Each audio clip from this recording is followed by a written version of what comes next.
Well, here we are with Jim Gates, Yeah. and my name's Mark, and it's the 2nd of November, and trying to learn something from the museum here in Port Aransas. Why don't, if you don't mind, kind of start off your childhood and maybe what you did, and then came back here, and then we'll hopefully we can go into the flats. Early memories here, I mean, growing up as a kid here, just uh, I had all the things that any kid could possibly want. I mean, like you probably heard of anybody my age that grew up here. Uh, you know, we had a bicycle gang. uh, uh, you could go down and go fishing down there and catch sheephead and sand trout and that sort of catch an occasional speck or a red down there at Klein's Landing. All that that was all part of it. We played army out in the hills and we defeated the we defeated the Nazis in Tojo and all that stuff, and we would most of that went on, and White Hill was popular. The forts up behind there's two of them, and at that time when I was a kid, I can remember there was the ammunition dugout was still there. Sandbag dugout. I don't think it's there anymore, but I haven't been out there really digging around looking for it recently. And Money Hill was a great place to for the guys that were a little bit older to could do hill climbs on their motorcycles. That was good. If you don't know where Money Hill is, it's on the right hand side of Beach Street. It's that other hill up there right behind the University of Texas accommodations. And early memory of that. I can remember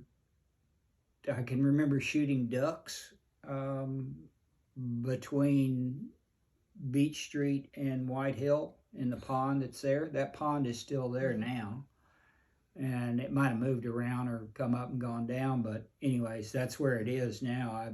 I know that area. I can remember riding up there with a friend of my father's in his pickup truck behind there up to the dune behind that, and then getting out and crawling up and sneaking that pond, shooting ducks off that pond. And we hunted doves down by the cemetery, down at Charlie's pasture. It was excellent morning dove shooting. So we're fairly sporty kids growing up. Trained with BB guns and feelarks. And, I don't know. I mean, I was in pretty much all the way through the first through eighth grade here. I was in the largest class, I think, every year. I'm pretty sure we were the largest class, and I think we had 18. 18, maybe one year we might have had 19 for part of the year, but I can remember 18 being a big number. So we were the big class there, and we were split about half and half, boys and girls. And we were, we got along. There wasn't a lot there wasn't any really separation of people because we were young kids too, and being in Port Aransas, we were kind of, I suppose, because of the isolation at the time, we were a little more, we stuck together a little bit more, I guess. But then, high school came and you had a choice to go to Aransas Pass or Flower Bluff, and I went to Aransas Pass for 1 year because my sisters had both gone to Aransas Pass. They're both older than me. And I was only there for a year, and they asked me to go somewhere else. They wanted me to continue my education, but they asked me to take it somewhere else. So I did. I went to W.B. Ray High School and eventually graduated from W.B. Ray High School in Corpus Christi, which expanded my horizons. It's like everybody knows, travel expands the consciousness. And you know what about the place? The kids that I knew, some of them I'm still in contact with. A lot of them have passed away. But some of my best friends when I was a kid, you know, the ones that I probably were mostly tied to, I guess, you know, there's still a couple of those around. Yancey Gillespie and David Hutchins are both still around. I had a lot of respect for both those guys for what they've done in their lives. And Yancey stayed here in Port Aransas, so I had a huge amount of respect for him that he stayed here for as long as he did and contributed so much with the fire department. And that after he served, I believe, in the Air Force. Yeah, he was Air Force. And they were a good family. They were a nice family. They were right down the street from me. I was, where I'm from, on the corner of Oaks and Station Street, so born and raised there, and I'm still living there. And that was across the street from an old green house that I always understood and still understand to be the old Mercer House. That's what it was back when I was a kid. It was called that. And so I'm assuming that is the location of the original.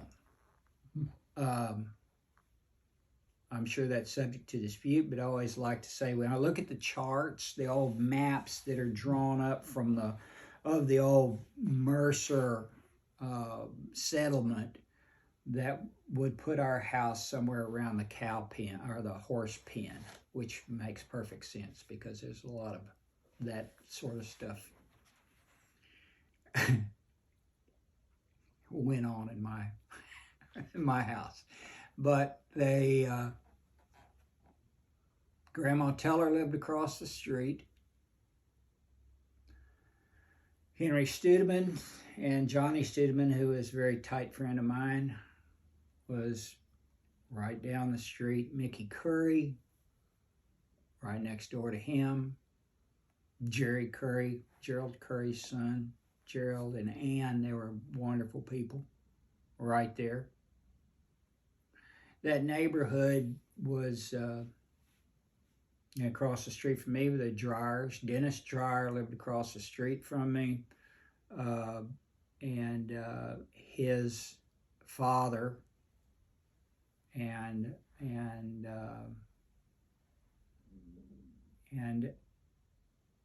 Dennis's youngest brother, Stanley Earl, was my age. So it was a pretty prolific stretch there of the sons. They ranged in age quite a bit, and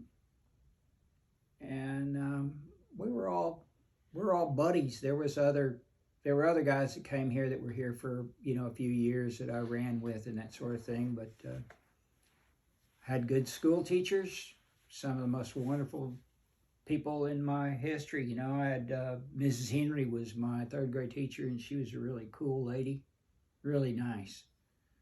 And she was really sharp, good history teacher. Mrs. Blackard was also really, really good. That was my fourth grade teacher. Manny Matthews was my fifth grade teacher. I had them all. And Doyle Merrick was a really cool guy. He taught us Spanish. He started off teaching us Spanish in the first grade. I can remember that. And so every year, all the way through school, we would always wind up getting Spanish lessons on an irregular basis, but there was pretty consistently there. And it did contribute quite a bit to my ability to speak Spanish. and you know, by spending a lot of time in Mexico and Central America in my early life, I got to where I get along well, but it was all tied back to that original background, which I think is very fair because Texas being really having with that background. And Port Aransas is a unique place. I don't know what else to credit it to aside from you know, its isolation and the unique. One of the things I didn't say was you were born in the early 50s, so that gives. I was born in 1953. So that gives. Yeah, yeah, right. The era. Right. Yeah. People probably would be interested in what somebody did when they left the island and before they came back. That you had kind of a neat. Yeah. Well, I ran away from home when I was 16 years old because I was one of the first surfers here. I was for sure the youngest of the first, and how I got into that or why I wanted to do that, I have no idea. But anyway, it happened, and I decided that I wanted to expand that horizon. And I had a lot of friends that surfed here in Port Aransas. And anyway, so I was 16 years old. I bailed out and wound up going to California. I had been given, I made a trip with the Hahn family and went to California with them. They were invited me along to a trip to California, and that sort of really whetted the appetite for that. Anyways, I went back out there and I spent quite a bit of time out there. Came back and went back to high school and spent some time in high school and went out. I did actually graduate at the time when I was, you know, would I've normally done that because I did a lot of correspondence courses. You could still do correspondence courses through the mail. So, I got back here. I was 17. At the age of 17, I asked my father would he sign papers for me to join the Marine Corps so I could go to Vietnam. And because all my buddies were older than me, and there were several of them had gone into the service. They were either in the Army or the Marine Corps and were in Vietnam. And I thought that was, you know, I mean, that's what you were supposed to do. And my father, being a World War II veteran, refused and told me that there wasn't any way in the world that he was going to get me involved in anything like that. And his attitude about that conflict is one that I've accepted and support. Anyways, so I joined the Merchant Marine because I still wanted to travel and get paid for it. And you know, you just couldn't get a ship when you were my age, you know, just couldn't. I went to the hiring halls in Corpus and in Galveston, and then I wound up going to the oil field onto the working on crew boats in the oil field. And I had spent a little time working on the local charter boats and that.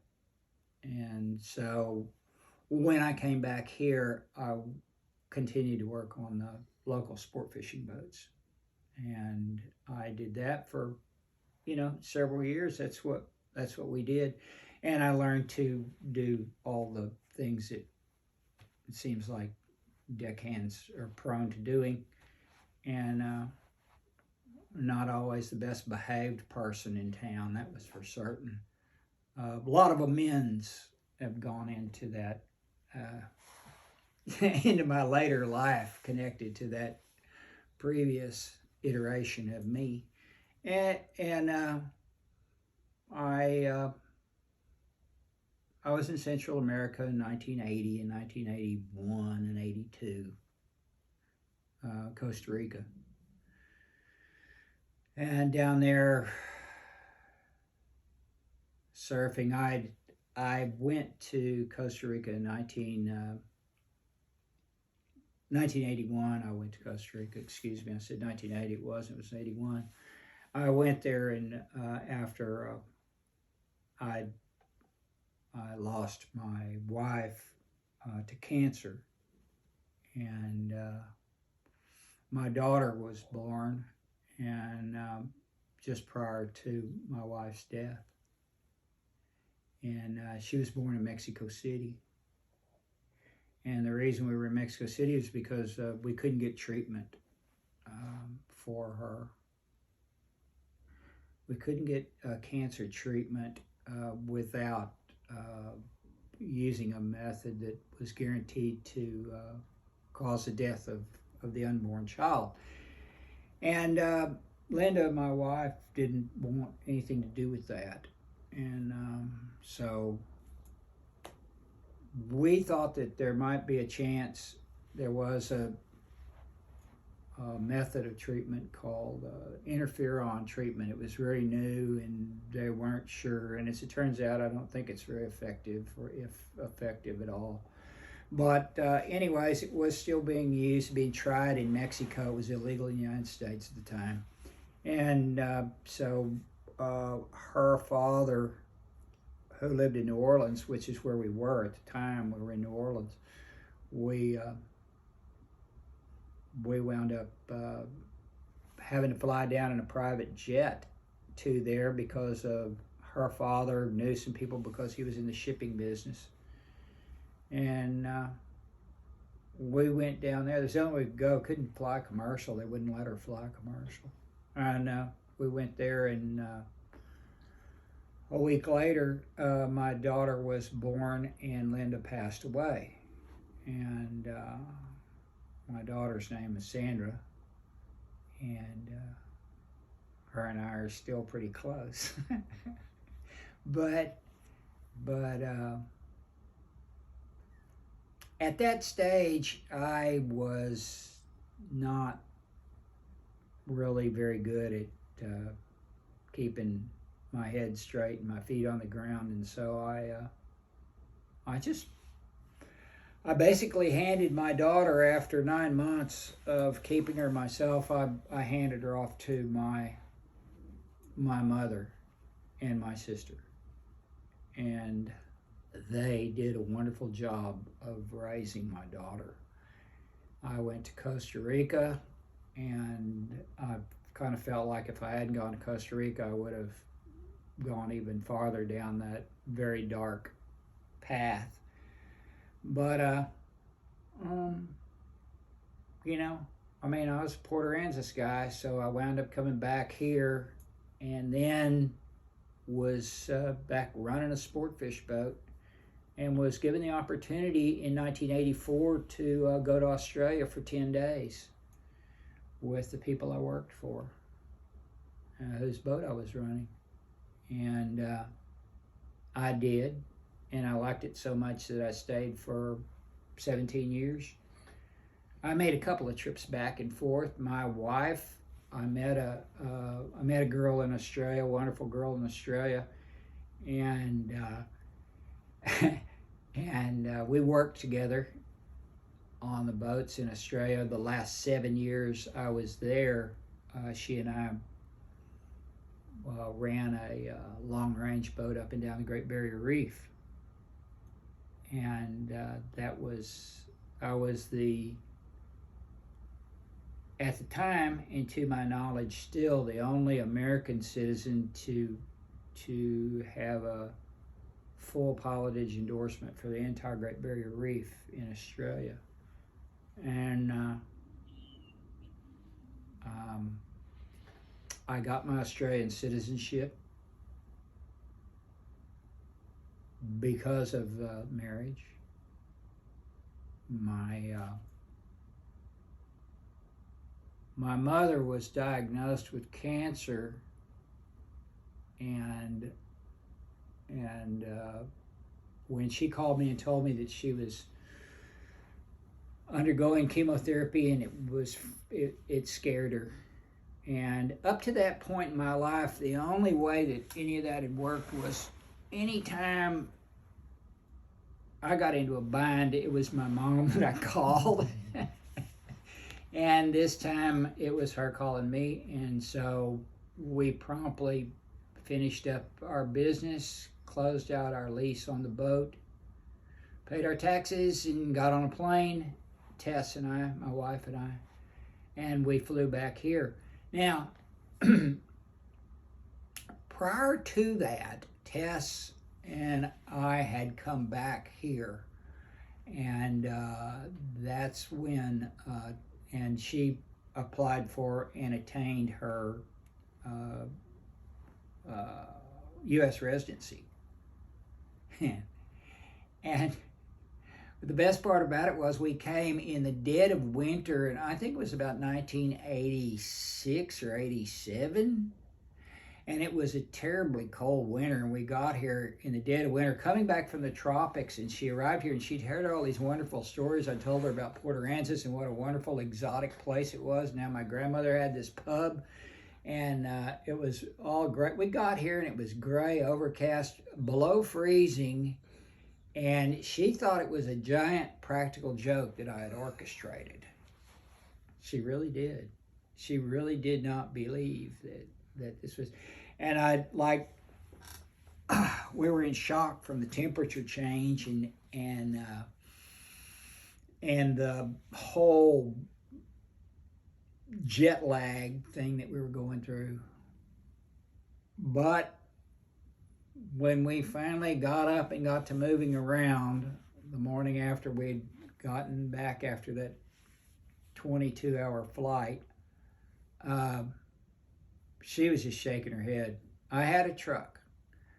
So we were driving around town in that truck looking at everything frozen like that. And I said, well, we got to stop here. And she said, the hardware store? And I said, yeah, let's go. Let's need to go in there. It's Bill Moore's. And she said, it's a hardware store, a tackle store. And I said, yeah. She said, what do we need to go in there for? And I said, no, you need to come in here. She said, oh my God. And we got out of the truck and walked in, and there was probably 12 or 15 people in